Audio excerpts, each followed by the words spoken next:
Kalau plan nak simpan duit RM100 setiap bulan, sepatutnya bulan ni dah bulan keempat, bulan April, so dah ada 400 lah. Tapi kalau tengok bank, rupanya tak ada 400. Makin berkurang adalah berbeza dengan orang yang simpan emas. Kalau target 1 gram 1 bulan kan, sepatutnya tahun ni bulan ni dah ada 4 gram. Tapi kebanyakan yang penyimpan emas bukan sekadar 4 gram, lebih daripada 4 gram. Lagi bulan lepas kan, harga emas memang sangatlah, orang kata apa, naik turun dia macam roller coaster kan. Lepas tu kita pun top up banyak-banyak, Alhamdulillah. So bila gram emas kita bertambah, maksudnya simpanan kita pun bertambah lah sebenarnya.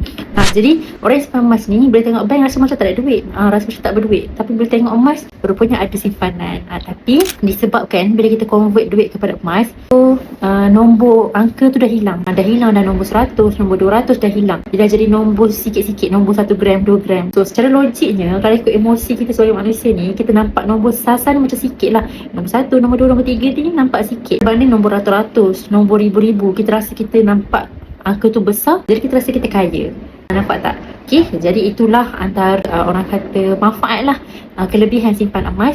Bila kita bila kita boleh hilangkan rasa berduit, bila kita boleh hilangkan rasa nombor tu, jadi disitulah bermulanya simpanan kita mula bertambah, mula berkembang, dan akhirnya insyaAllah kita akan mula dapat bebaskan hutang satu persatu, insyaAllah dapat kukuhkan kewangan, dapat kukuhkan simpanan. So kalau tuan-puan belum lagi ada simpanan emas, jom mulakan sekarang. Kita sama-sama bina simpanan dengan simpanan emas.